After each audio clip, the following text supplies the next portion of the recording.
Quem era Pedro na Bíblia? Pedro era um dos 12 apóstolos que muitas vezes servia como porta-voz dos discípulos. Ele era um dos discípulos mais próximos de Jesus e foi um dos grandes líderes da igreja primitiva. Pedro escreveu 2 cartas que estão na Bíblia, 1º e 2º Pedro. Pedro, discípulo de Jesus. Pedro, também chamado Simão, era um pescador. Ele tinha um pequeno negócio em parceria com o seu irmão André e 2 amigos, Tiago e João. André introduziu Pedro a Jesus e mais tarde, quando Jesus o chamou, Pedro deixou tudo para ser seu discípulo. Jesus escolheu Pedro para ser um de seus 12 apóstolos que receberam um treinamento especial para serem líderes.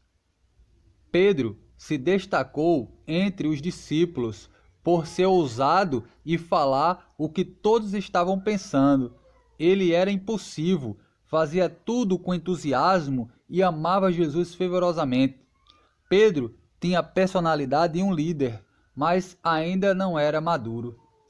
Pedro era um dos discípulos mais íntimos de Jesus e presenciou eventos especiais que nem todos os apóstolos viram.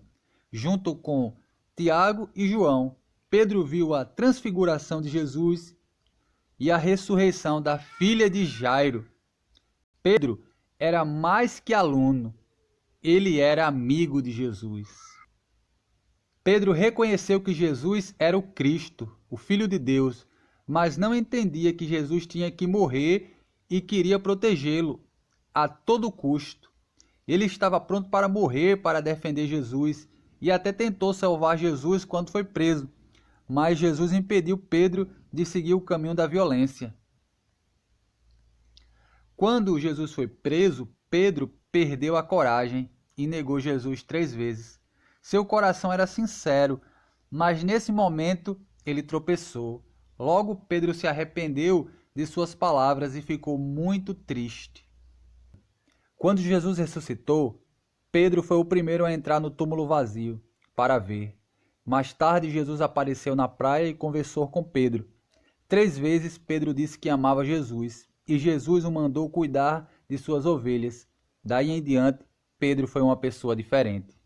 No dia de Pentecoste, quando os discípulos receberam o Espírito Santo, Pedro pregou o Evangelho e 3.000 pessoas se converteram. A partir daí, Pedro começou a falar corajosamente sobre Jesus por toda parte. Mesmo correndo risco de morrer, Pedro continuou pregando. De início, ele só pregava para judeus, mas depois Deus lhe revelou que o Evangelho era para todos. Pedro teve de aprender a largar o preconceito e a preocupação com a opinião dos outros. Com o tempo, Pedro amadureceu e seus traços mais impulsivos e violentos desapareceram. Pedro foi um exemplo de coragem, mas também de humildade, reconhecendo e corrigindo seus erros. Deus usou Pedro de maneira poderosa para levar o Evangelho a muitas pessoas.